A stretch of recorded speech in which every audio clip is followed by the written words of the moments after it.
Assalamualaikum. Jadi hari ni Firas nak mukbang Maggi Samyang cheese. Samyang cheese dia ada banyak jenis, tapi Samyang cheese ni okey lah.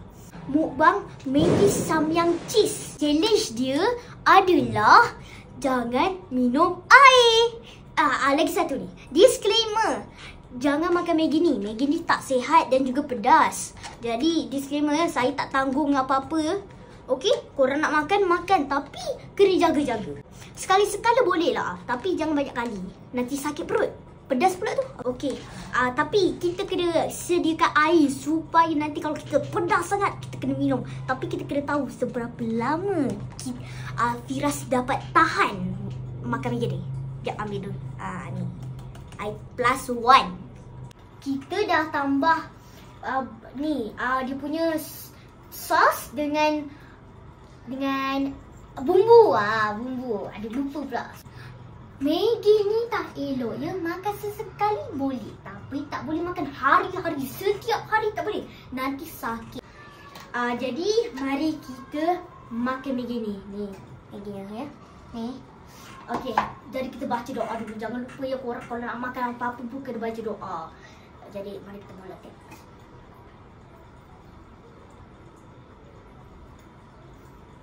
Mari kita mukbang sekarang juga. Gaul dulu ya. Sekejap.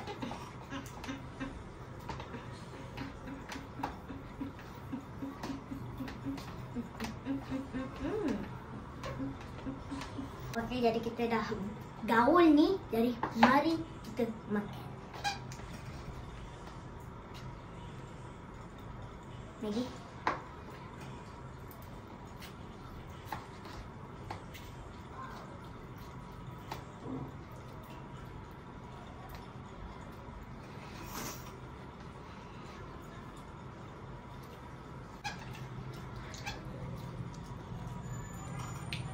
Okey. Jadi bila makan Maggi ni, kunyah betul-betul Kalau tak, takut tersekat. Mari lagi sekali ya.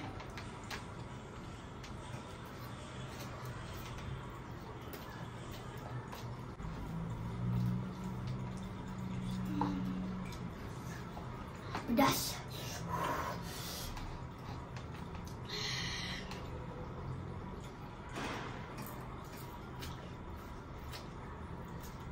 Okey korang, ini dah berpeluh dah sebab Maggi ni memang pedas lah kalau dia. Kalau siapa pernah makan Maggi ni memang pedas. Mari kita sambung.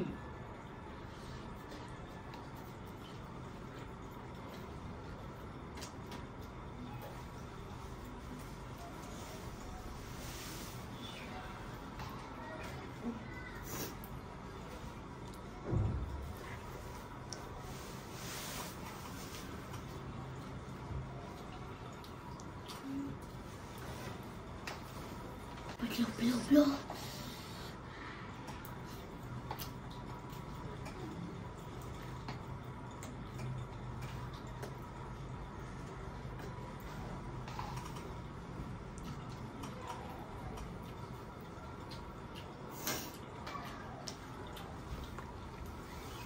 Ni dah nak habis dah. Belum ya. Mari kita makan.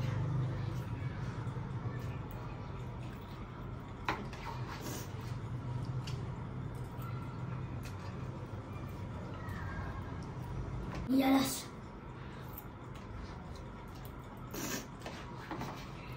Okey, Maggi ni dah habis.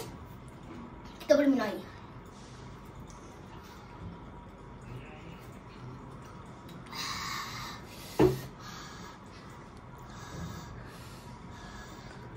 Okey. Sampai jumpa lagi. Bye bye. Woo. Assalamualaikum.